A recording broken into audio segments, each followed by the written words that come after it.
anak Gen Z yang katanya anak Gen Z itu nggak bisa kerja, anak Gen Z kok pemalas, anak Gen Z kok dikit-dikit nyerah, dikit-dikit resign, nggak bisa ditegur. Gue kasih tahu, salah satu penyebab utamanya adalah orang tuanya. Yang kemungkinan besar itu adalah elu sendiri. Orang tua dari Gen Z inilah yang dinamakan strawberry parents. Strawberry parents ini terjadi karena konsep dari good parenting yang akhirnya jadi berlebihan.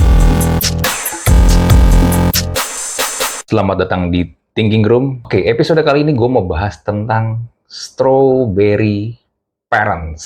Apa itu strawberry parents? Nah, sebelum gue bahas tentang strawberry parents, lu pasti pernah atau sering mendengar kalau anak-anak Gen Z itu disamakan dengan generasi strawberry. Kenapa strawberry? Karena terlihat menarik, tapi aslinya itu lembek, gampang hancur. Kalau lu yang sekarang sedang bekerja dan lu sering kesal atau marah-marah terhadap anak Gen Z yang katanya anak Gen Z itu nggak bisa kerja, anak Gen Z begini, anak Gen Z kok pemalas, anak Gen Z kok dikit-dikit nyerah, dikit-dikit resign, nggak bisa ditegur, gampang sensitif segala macam. Gue kasih tahu, salah satu penyebab utamanya adalah orang tuanya. Yang kemungkinan besar itu adalah elu sendiri. Dan orang tua dari Gen Z inilah yang dinamakan strawberry parents. Sama pula dengan Gen Z yang kata generasi strawberry terlihat menarik tapi ternyata lemah, lembek, gampang hancur. Begitu pula juga dengan strawberry parents ini. Strawberry parents ini terjadi karena konsep dari good parenting yang akhirnya jadi berlebihan. Good parenting atau gentle parenting yang terlalu berlebihan. Yang menyebabkan anak-anak dari strawberry parents ini, which is sekarang adalah Gen Z, menjadi lemah, menjadi lembek, gampang menyerah, tidak ada semangat juang, yaitu penyebabnya adalah elu. Si strawberry parents. Kalau di sini konteksnya Gen Z, kemungkinan besar parents-nya itu berasal dari Gen X. Walaupun mungkin juga ada baby boomer ya, tapi mungkin itu yang punya anaknya udah telat-telat tuh.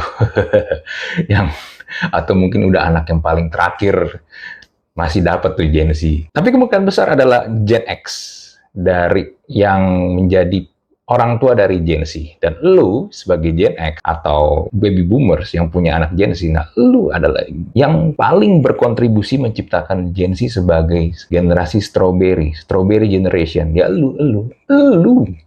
Yes, lu mungkin mau menyangkal sekarang, tapi lu nggak bisa memungkiri kalau faktanya adalah lu sebagai strawberry parents yang bikin mereka kayak begitu. Nah, lalu kenapa bisa ada strawberry parents? Kenapa orang tua ini berubah menjadi strawberry parents? Kan bukannya mereka ingin menerapkan good parenting. Mereka ingin menerapkan pola asuh sebagai orang tua yang lebih baik, tidak seperti yang mereka alami dari generasi-generasi sebelumnya. Justru itu menjadi faktor pertama kenapa akhirnya ada strawberry parent. Good parenting yang berlebihan, yaitu trauma dari generasi sebelumnya. Banyak orang tua, banyak dari kita, gue adalah generasi millennials, dan gue mengalami parenting dengan cara yang otoriter atau keras. Kalau dibandingkan dengan good parenting yang berusaha lebih hangat, berusaha untuk supaya anak-anaknya tuh nggak gampang stres, nggak gampang murung, pokoknya pengen anaknya tuh selalu happy, selalu cheerful. Ini nggak salah ya, nggak salah kalau memang tujuannya untuk itu.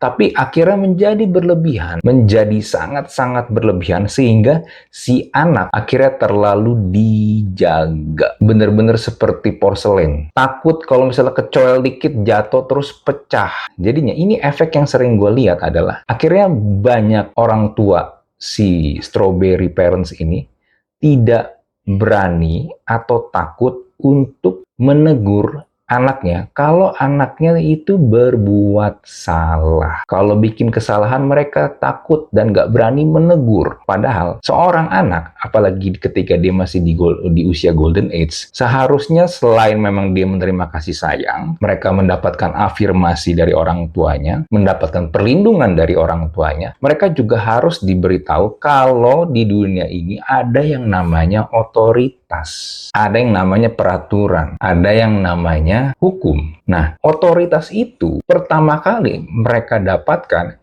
yaitu lewat orang tuanya. Orang tuanya justru yang harus memberitahu ke mereka, memberikan punishment kalau ternyata anaknya memang berbuat salah. Bukan malah kalau anaknya berbuat salah, ya udah dibiarin aja, atau malah dipuji-puji, atau malah disayang-sayang. Enggak, lu nggak bisa kayak begitu. Contoh yang paling sering gue lihat ya, misalnya kalau lagi jalan ke mall ya misalnya, berapa kali ngelihat ada anak tuh tantrum, misalnya dia pengen dibeliin sesuatu tapi orang tuanya nggak ngasih, ya ngamuk tantrum gitu, kadang di lantai mall gitu ya, teriak-teriak histeris nggak jelas, dan orang tuanya kadang-kadang cuma diem aja, nggak bisa ngapa-ngapain, nggak berani negur, nggak berani marahin anaknya. Padahal seharusnya orang tua ketika ada terjadi hal tersebut, mereka harusnya menegur, mereka harus memberitahu kalau memang anak yang menginginkan sebuah barang, tidak serta-merta langsung barang itu mereka terima. Ketika pembiaran ini terjadi, kira lama-kelamaan ketika nanti anaknya tumbuh menjadi lebih dewasa, mereka berpikir di rumah orang tua gua ini nggak pernah menegur gua, nggak pernah marahin gua. Apapun yang gua lakukan selalu benar. Lebih tepatnya, apapun yang anak ini lakukan, mendapatkan pembenaran dari orang tuanya. Sehingga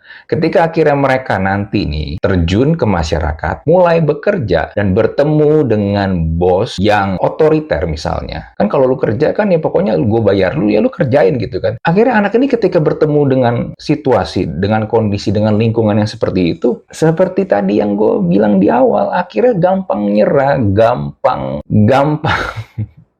gampang tersinggung, gampang sensitif, dan akhirnya memilih untuk resign. Baru kerja sebentar resign, baru kerja sebentar resign, atau baru masuk mungkin hari itu juga di hari itu juga dia mengundurkan diri, atau yang lebih parah kabur aja udah gitu, nggak ada kabar. Ya karena kenapa? Karena memang tidak pernah diajarkan, tidak pernah dikasih contoh kalau nanti suatu saat yang namanya hidup, lu akan bertemu dengan masalah, lu akan bertemu dengan berbagai macam orang, dan lu akan menemukan orang-orang yang punya otoritas, punya power lebih besar daripada lu. Dan hal tersebut ketika lu tidak ajarkan, anaknya akan selalu berpikir gue adalah pusat dari dunia ini, gue pusat tata surya cuy. Akhirnya this whole generation, walaupun nggak semua ya, banyak lahir anak-anak yang akhirnya ya seperti itu. Gen Z yang lu sebelin itu tuh. Yang sebenarnya lu yang punya kontribusi besar menciptakan orang dengan mindset, dengan mental seperti itu. Dan lu nggak bisa menyalahkan mereka 100%, karena mereka nggak tiba-tiba lahir dan muncul dengan kondisi seperti itu. Contoh seperti di beberapa kasus belakangan ini, yang terakhir yang paling heboh adalah 2 kasus ya. Yang satu, anak pengusaha toko roti yang melempar dan memukuli karyawannya. Kenapa? Karena karyawannya nggak mau nganterin makanan ke kamarnya. Ya sebenarnya emang bukan tugasnya, karena karyawannya itu adalah karyawan toko roti, bukan pembantu, bukan pesuruh. Tapi ngamuk dia. Bahkan ada beberapa video yang gue lihat juga karena nggak mau bayar gaji karyawannya, dia sampai melempar bangku cuy. Dan orang tuanya lagi-lagi berusaha melindungi anaknya supaya anaknya tidak kena jerat hukum. Tapi karena sekarang sudah viral, ya tahu sendiri lah ya. Lalu juga ada kasus yang seorang koas yang pengen minta ganti jadwal tapi nggak dikasih sama ketua koasnya, lalu akhirnya lapor ibunya datang nyamperin ketua koasnya, yang konon kata bawa sopir, tapi nggak tahu tuh sopir tuh apa gitu, sampai akhirnya ketua koasnya dipukulin. Come on man, emang gara-gara gitu. Dan anak lu itu udah gede lo sebenarnya hitungannya. Yang anak toko roti itu tuh udah bangkotan lo itu. Tapi lu perlakukan bener-bener masih kayak bocah, ya mereka akan terus kayak bocah cuy. Woi, come on. Apalagi kalau dia cowok, ya aduh gue ngeliat cowok kayak begitu. Manja, spoil, nggak bisa ngapa-ngapain, dikit-dikit lapor ke emaknya, dikit-dikit bapaknya masih ngelonin. Oh my god, cowok macam apa itu? Nah, faktor yang kedua, Faktor yang kedua adalah pengaruh sosial media. Nggak bisa dipungkiri di sosial media banyak banget konten-konten tentang good parenting. Or maybe the perfect parenting. The perfect parenting, mereka tuh pengen supaya di sosial media itu terlihat keluarga yang perfect, hubungannya perfect. Tapi, sekali lagi, karena pengen terlihat perfect, seperti contoh yang tadi gue pakai, ada anaknya tantrum misalnya di mall atau di tempat umum, ya itu mereka tidak mau menegur. Mereka pengen terlihat baik-baik aja. Dari dua faktor yang menyebabkan lu menjadi strawberry parents, akhirnya impact-nya yaitu, pertama, lu menjadi overprotective. Terus yang kedua, lu menghindari konfrontasi. Lu nggak pengen anak lu sedih, kecewa, jadinya ya lu nggak akan pernah berani menegur mereka. Walaupun mereka salah. Jadi mereka akan selalu merasa, satu, mereka selalu benar. Nomor dua, kalau mereka salah, lihat nomor satu. Lalu dampak yang ketiga, lu sebagai orang tua takut anak lu gagal. Lu nggak pengen anak lu gagal, lu pengen selalu anak lu berhasil. Tapi di dunia ini, di hidup ini, tidak ada yang namanya nggak pernah gagal. Lu pasti pernah gagal. Lu pasti pernah bikin kesalahan. Karena lu berusaha menghindarkan anak lu dari kegagalan, anak lu akhirnya nggak punya daya juang dan nggak punya kemampuan untuk menghadapi tantangan. Padahal kegagalan itu adalah bagian dari proses kita sebagai manusia untuk belajar dan bertumbuh. Tapi kalau dia nggak pernah gagal dan lu halang-halangi dia untuk gagal, lu nggak pernah kasih dia untuk mencoba, lu protect dia terus, lu atur hidupnya terus, ya udah. Lama-lama anak lu akan jadi zombie. Nah, lalu gimana caranya supaya gue menghindari menjadi strawberry parents dan gue nggak pengen anak gue juga menjadi generasi strawberry? Gue ngomong hanya tentang Gen Z aja ya di sini ya. Sebenarnya generasi yang millennials pun juga ada aja, atau Gen X pun yang jadi orang tua Gen Z ini juga ada aja. Tapi kan yang sedang kelihatan adalah Gen Z.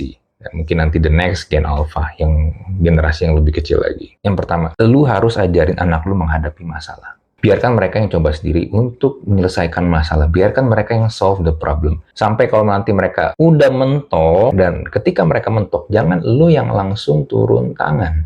Biarkanlah mereka nanti yang minta tolong sama lu. Dan biarkan mereka yang menjelaskan mereka lagi menghadapi masalah apa. Biar mereka berpikir, gue punya masalah ini, gue udah coba A, gue udah coba B, gue udah coba C, tapi masih gagal. Oke, gue harus apa nih? Gue udah mentok banget nih, gue mau minta tolong. Oke, gue minta tolong, gue harus minta tolongnya seperti apa? Gimana cara minta tolong? Dan bagaimana mengkomunikasikannya? Nomor dua, tetapkan batasan yang jelas. Jadi pada intinya, lu harus kasih tahu mereka ada peraturan, ada rules. Entah rules di rumah, atau rules di luar, atau rules di pertemanan. Intinya adalah lu harus kasih tahu ada otoritas, ada peraturan. Dan ketika lu langgar peraturan tersebut, ketika lu langgar otoritas tersebut, ada punishment. Sekali lagi, lu harus berani kasih punishment. Biar mereka tahu ada yang namanya otoritas. Kalau enggak, mereka akan jadi seorang dengan kepribadian yang sangat-sangat menyebalkan. Dan bayangkan, orang-orang dengan kepribadian menyebalkan ini ada banyak. Dan yang ketiga, yang terakhir, beri kesempatan mereka untuk gagal. Biarkan mereka mencoba, biarkan mereka gagal, biar mereka mengalami, biarkan mereka berproses, biarkan mereka merasakan, oh kalau gagal tuh rasanya seperti ini. Gue nggak pengen, gue nggak pengen mengalami kegagalan seperti ini. Oke, gue harus ngapain? Apa yang harus gue lakukan untuk tidak gagal lagi?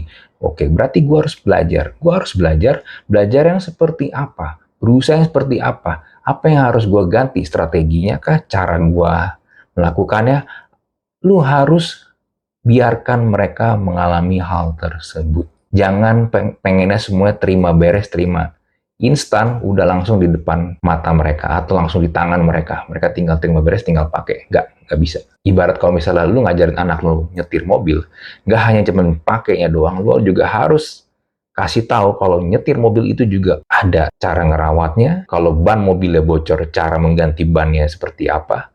Pokoknya lu harus biarkan mereka tahu, biarkan mereka ngulik. Jadi apakah Gen Z itu lembek? Yes, Gen Z menjadi lembek. Gen Z menjadi strawberry generation. Sekali lagi, karena lu yang bikin Gen Z jadi lembek. Lu si strawberry parents.